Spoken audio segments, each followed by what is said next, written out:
और वही जीवन में जीत हासिल करता है और उसी के जीवन में सुख और समृद्धि है। जो सत्ता के पीछे, पद के पीछे और संपत्ति के पीछे दौड़ता है उसे जीवन में हारना पड़ता है। सम्राट सिकंदर की जीवन की घटना है। वह कई देशों को रौंदते हुए, विजय हासिल करते हुए जब भारत पहुंचे तो भारत में प्रवेश करते समय उसे एक 80 वर्ष की एक वृद्ध महिला मिली रास्ते में। तो उस वृद्ध महिला ने पूछा कि बेटा तुम कौन हो और कहाँ से आए हो? तो सिकंदर ने जवाब दिया कि माँ, मैं यूनान देश का राजा हूँ और मेरा नाम सिकंदर है, मैं सम्राट सिकंदर हूँ। तो उस महिला ने प्रश्न किया कि तुम इस देश में क्यों आए हो, हमारे इस भारत देश में क्यों आए हो? तो सम्राट सिकंदर ने कहा कि मैं भारत पर विजय प्राप्त करना चाहता हूँ। उस महिला ने फिर प्रश्न किया कि इसके बाद क्या करोगे? तो सम्राट सिकंदर ने कहा इसके बाद अन्य देशों पर विजय प्राप्त करूंगा। उसके बाद क्या करोगे? उस महिला ने फिर प्रश्न किया। तो सम्राट सिकंदर ने कहा उसके बाद मैं पूरे विश्व पर विजय प्राप्त करूंगा। महिला ने फिर प्रश्न किया उसके बाद क्या करोगे? तो सम्राट सिकंदर ने कहा कि माँ, उसके बाद पूरे विश्व पर विजय हासिल करने के बाद मैं सूखी रोटी खाऊंगा। तो उस महिला ने कहा कि बेटा, किस सुख की रोटी की तुम चाहना कर रहे हो? तुम्हारा कदम सुख की रोटी की ओर नहीं बल्कि दुख की रोटी की ओर है। तुम खून खराबे करके, हिंसा हत्या करके क्या सुख की रोटी खा पाओगे? क्या जीवन में सुख और शांति प्राप्त कर पाओगे? तुम्हारा कदम सुख की ओर नहीं बल्कि दुख की ओर है। जिसके अंदर बेलगाम आकांक्षाएं हैं, कामनाएं हैं, इच्छाएं हैं, वह कभी जीवन में सुख हासिल नहीं कर सकता। अंत में उसे दुख ही हाथ आता है। वही सम्राट सिकंदर के साथ हुआ। वे भारत से परास्त होकर जब अपना स्वदेश लौट रहे थे तो उसकी तबीयत बिगड़ गई। तबीयत इतनी बिगड़ी कि वे मौत के करीब पहुंच चुके थे और वैद्य और हकीमों को बुलाया गया। जब वैद्य और हकीम उसकी नाड़ी का परीक्षण किए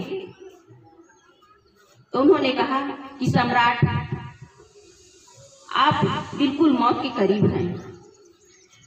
आपकी कुछ अंतिम इच्छा हो तो उसे पूरा कर लीजिए। सम्राट सिकंदर अपनी माँ से बहुत प्यार करता था। उसने कहा, वैद्य और हकीमों से कहा कि कम से कम मुझे 24 घंटे के लिए ठीक कर दीजिए। मैं अंतिम समय में अपनी माँ का दर्शन करना चाहता हूँ। अपनी माँ की गोद में सिर रखकर अपना प्राण त्यागना चाहता हूँ।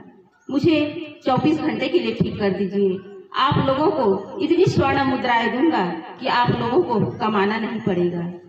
वैद्य और हकीमों ने कहा कि सम्राट, हम रोग का इलाज कर सकते हैं लेकिन मौत का नहीं। आप मौत के करीब पहुंच चुके हैं। सम्राट सिकंदर ने वैद्य और हकीमों से कहा कि कम से कम मुझे 12 घंटे के लिए ठीक कर दीजिए, मैं आधा साम्राज्य आपको दूंगा। वैद्य और हकीमों ने कहा कि सम्राट, आप कैसे मजाक करते हैं? जो हमसे संभव नहीं उसे हम कैसे कर पाएंगे? अंतिम समय में सम्राट हार गया। उसने कहा कि कम से कम मुझे 6 घंटे के लिए ठीक कर दीजिए, मैं पूरा अपना साम्राज्य, पूरी संपत्ति, पूरा वैभव आप लोगों को दूंगा। कम से कम मैं अपने माँ के दर्शन तो कर लूं। अंतिम समय में उसकी श्वास धीमी पड़ने लगी। वह समझ गया कि अब मैं बचने वाला नहीं हूँ। तो अपने आसपास खड़े सिपाहियों से कहने लगा कि जब मेरी अर्थी निकालना तो मेरे ये दोनों हाथ बाहर निकालना, ताकि दुनिया वाले जाने कि दुनिया को जीतने वाला सम्राट सिकंदर आज मौत से हार गया। कहा भी गया है कि इकट्ठे का जहाँ के जर सभी मुल्कों के मालिक थे, सिकंदर जब दुनिया से गया दोनों हाथ खाली थे। हमें भी इस संसार से खाली हाथ ही जाना है, लेकिन हम जीत हासिल करके नहीं बल्कि इस संसार से हार कर, इस सांसारिक इच्छाओं और कामनाओं से हार कर यदि हम इस दुनिया से विदा होते हैं तो वही असली जीत है। लेकिन हमारे अंदर कामनाएं हैं, इच्छाएं हैं, हमारे अंदर अनेक प्रकार के मनोविकार हैं जिसके कारण इस संसार में आकर के भी हम जीत हासिल नहीं करते बल्कि हार जाते हैं। हमारे अंदर क्रोध है, ईर्ष्या है, द्वेष है, घृणा है, नफरत है, अनेक प्रकार के हमारे अंदर चाहनाएं हैं। यही हमारी हार का कारण है और इसी कारण इस संसार से जब हम विदा होते हैं तो हार करके विदा होते हैं।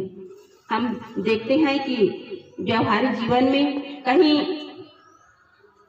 पानी व्यर्थ बह रहा है तो नल को हम बंद करते हैं, कहीं भोजन बर्बाद हो रहा है तो भी हमें खटकता है, लेकिन जीवन जो व्यर्थ में बीत रहा है वो हमें नहीं खटकता। हम अपने जीवन में प्रायः उलझनों में पड़े रहते हैं, अनेक प्रकार की समस्याओं से घिरे रहते हैं, उस पर हम विचार नहीं करते। जीवन भर करते क्या है, एक दूसरे से हम टकराते रहते हैं। भाई भाई में, पिता पुत्र में, पड़ोस पड़ोस में विवाद क्यों है, उलझन क्यों है?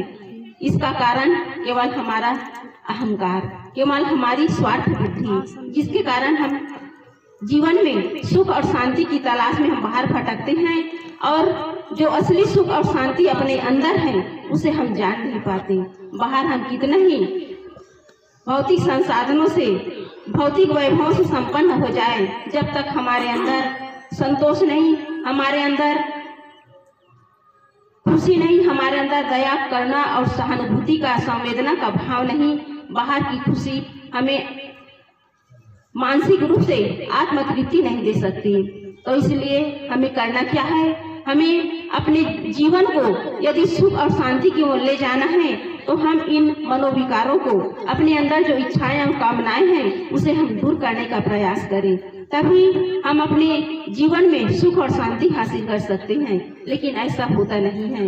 लोग अपने जीवन में सुख और शांति के लिए गलत गलत हथकंडे अपनाते हैं, गलत गलत रास्ते पर चलते हैं और अपने ही लोगों के साथ विश्वासघात, अपने ही लोगों के साथ दुर्व्यवहार, अपने ही लोगों के साथ अनेक प्रकार के अनैतिक कर्म करते हैं और उसके बदले में मिलता क्या है, जीवन भर का दुख। अंतिम समय में